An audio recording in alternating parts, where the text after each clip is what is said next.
The war had been going on for 12 years, 3 months, and 19 days. No one remembered what peace felt like anymore. Not on Earth. Not on the outer colonies. And certainly not on the shattered battlefield of Virex 9, where Sergeant Elias Rook stood ankle-deep in ash and watched the sky burn. The sky wasn't supposed to burn. But ever since the Ketheri arrived, towering, bioengineered beings with minds like cold stars, nothing had followed the rules humanity once believed in. Gravity twisted. Time fractured. Entire cities vanished without leaving so much as a shadow. Elias tightened his grip on his rifle as another explosion rippled across the horizon. "Sergeant," a voice crackled in his calm, "command is issuing final protocol." Elias didn't answer immediately. He already knew what that meant. Final protocol. The last resort. He looked down at the device strapped to his wrist, a small, black module pulsing faintly with blue light. It didn't look like much. It didn't look like something that could erase a planet. But it could. "Confirm," the voice pressed. Elias exhaled slowly. Confirmed. Around him, the last remnants of the 12th Expeditionary Unit were retreating toward the dropships. Their armor was scorched, their numbers decimated. They had come to liberate Virex 9. Instead, they were about to destroy it. Because they had lost. Again. He wasn't supposed to hesitate. Soldiers didn't hesitate. Not anymore. Not in this war. But Elias did. Because she was still down there. Her name was Lyra. She wasn't human. She wasn't Ketheri either. Not entirely. She was something in between. A hybrid. A bridge that was never meant to exist. And she was the only reason Elias had survived his last mission. It had been 6 months ago, deep within a Ketheri research facility buried beneath a dead ocean. Elias had been captured. Broken. Left to rot. Then she had appeared. Not as an enemy, but as a savior. He still remembered the moment clearly. The cell door had hissed open, and he had expected another interrogator. Another towering Ketheri with their smooth, metallic skin and glowing eyes. Instead, a girl stepped in. She looked almost human. Too human. Her skin shimmered faintly, like liquid glass.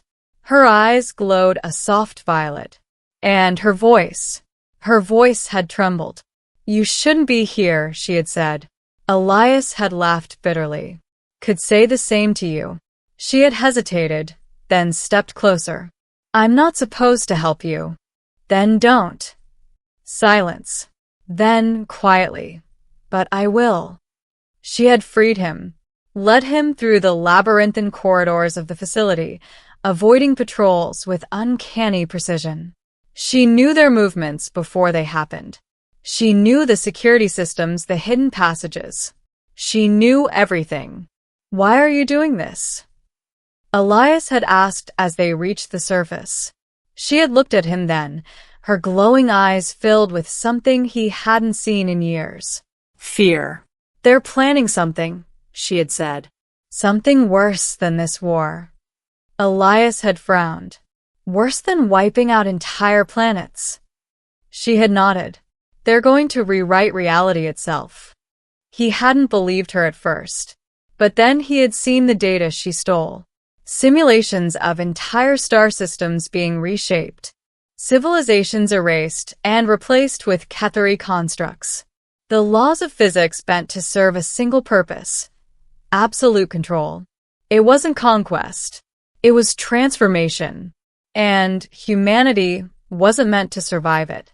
So Elias had done the unthinkable. He had trusted her. For months, they worked together. A human soldier and a Ketheri hybrid. They sabotaged facilities, intercepted transmissions, uncovered secrets that could turn the tide of the war. And somewhere along the way, something changed. Elias stopped seeing her as the enemy. Lyra stopped seeing him as a curiosity. They became something else. Something fragile.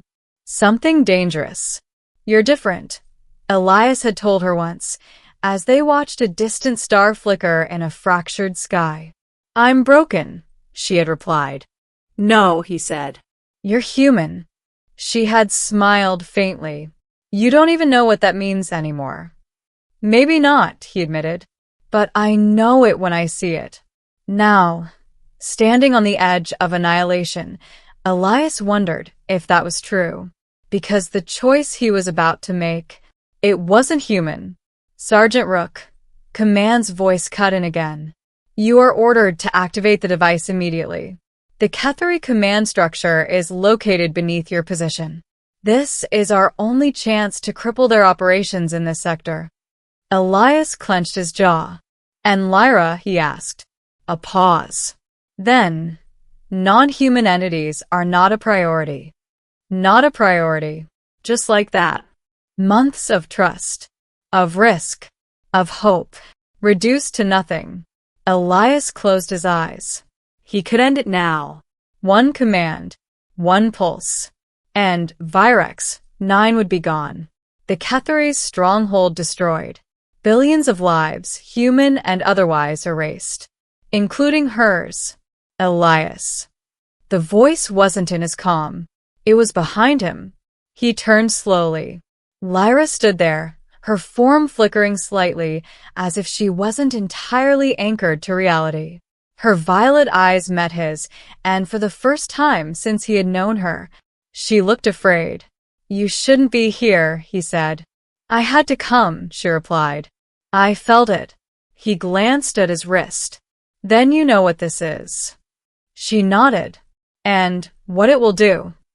"Yes." Silence stretched between them. The battlefield around them faded into the background. For a moment, it was just the two of them. Human and not. Soldier and savior. "Elias," she said softly, stepping closer. "You can't do this." "I don't have a choice." "You always have a choice." He shook his head. "Not anymore." She reached out, her hand hovering just inches from his.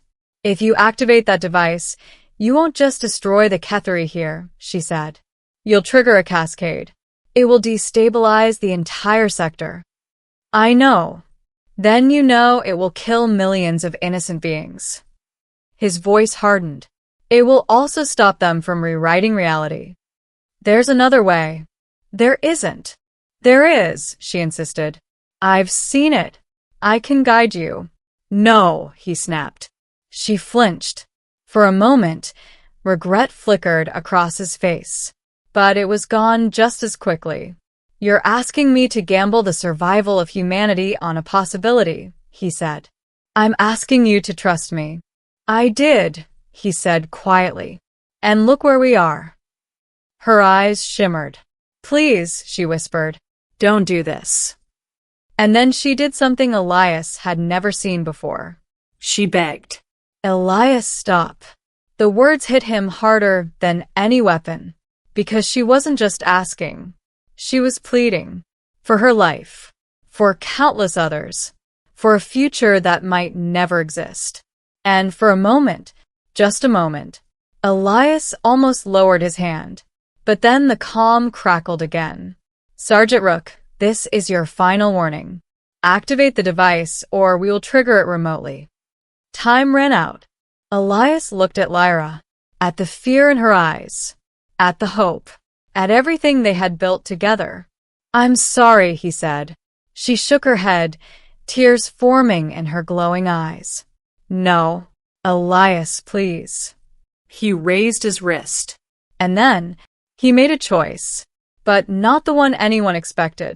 Instead of activating the device, he ripped it off. Before Lyra could react, Elias slammed the module into the ground and fired a single shot. The device shattered. The blue light flickered and died. For a heartbeat, the world went silent. Then chaos erupted. "What have you done?" Command's voice roared in his ear. Elias didn't respond. Lyra stared at him, stunned. You destroyed it," she whispered. Elias met her gaze. "They're not the only ones who can rewrite reality," he said. Alarms blared across the battlefield. Cathari forces surged toward their position. Dropships screamed overhead. Everything was falling apart. Elias, Lyra said, urgency replacing shock. Without that device, we can't stop them. He nodded. Then we do it your way. Her eyes widened. You mean? I trust you, he said. For a moment, she couldn't speak. Then she grabbed his hand. Then we need to move. Now. They ran. Through fire and ruin. Through collapsing structures and advancing enemies. Toward the heart of the Cathari stronghold. And as they disappeared into the chaos, one thing became clear. The war wasn't over. It had just changed. Ending. Deep beneath Virex 9, in a chamber where reality itself bent and twisted, Elias and Lyra stood before the core. It pulsed with impossible energy, a living engine designed to reshape existence. This is it, Lyra said. If we can alter its parameters, we can stop the Cathari without destroying everything. Elias glanced at her. And if we fail? She met his gaze. Then nothing will matter anyway. He took a deep breath. Then let's not fail. Together, they stepped forward. Not as enemies. Not as soldier and experiment. But as something new. Something the universe had never seen before. And as the core began to react to their presence, reality itself holding its breath, Elias realized something. For the first time in years, he wasn't fighting to win. He was fighting to save. And that changed everything.